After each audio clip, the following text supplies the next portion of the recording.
Hi, I'm Jama Ligon, and this is Fresh Eyes on Faith. So, let's talk about faith. It's easy to think of faith in our culture as though it were completely separate from fact. Like faith and fact are two opposite sides of the same coin. Fact meant knowledge, data, information, and faith meant otherwise, like blind, irrational plunges into the unknown, leaps of faith in blissful ignorance. But that's exactly the kind of pitfall we want to avoid when we talk about faith. Because biblical faith isn't about blind leaps or wishful thinking. It goes beyond that, and later we'll see that faith and fact are actually compatible. When we look at the Bible, it's not God telling us to have faith in Him simply because He says so. God wants us to have faith that knows, faith that is confident, and faith that trusts in His promises. That's how the Bible defines faith. The Greek word pistis, or the act of giving trust to someone who is reliable. We have faith in God because we know we can rely on Him, and that knowledge allows us to trust in Him with full confidence. Greg Koukl, a theologian, says that biblical faith is based on knowledge. Knowledge builds up confidence. That confidence leads to trust. And we can liken this to the relationship between parents and their toddlers. When you're a toddler, you fully depend on your parents because you know that they're looking out for your best interests.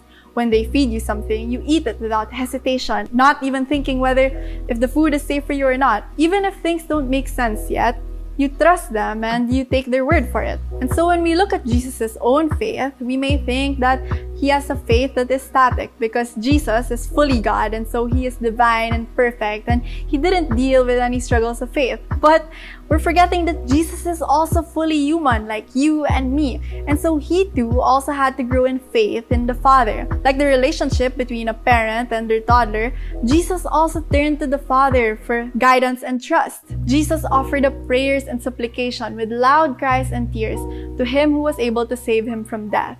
Not making sense of God's will, He turned to the Father with loud cries and tears. And uncertain of the future, He asked the Father for sustenance in prayer and supplication. With fresh eyes, we see Jesus' own struggle of faith in the Garden of Gethsemane. Jesus utters this agonizing prayer, saying, "Father, for you all things are possible. Remove this cup from me." At this moment, He was struggling to embrace the Father's will, and He wanted to avoid the agony that came with it. But in the end, He trusted the Father and surrendered Himself to Him, uttering in the same breath, "Yet not what I want, but what you want." Jesus knew the weight of the cross He was to carry, so He drew nearer to God in prayer. And being in an agony, He prayed more earnestly, and His sweat became like great drops of blood falling down to the ground.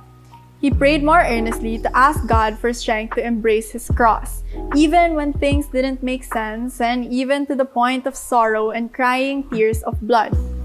And so in our own circumstances, in our own struggles, and especially in this time of pandemic, we look to Jesus as our example of faith. Faith that relies on God with loud cries and tears even when we suffer. Faith that trusts in God even when things don't make sense. We keep the faith not because we have to, but because we know that God, our Father, is looking out for our best interests and is protecting us. We may be uncertain of the future, but we can be certain of the God in whom we trust. And in faith, that is enough. Again, I'm Jama Ligon, and this has been Fresh Eyes on Faith. See you in our next episode.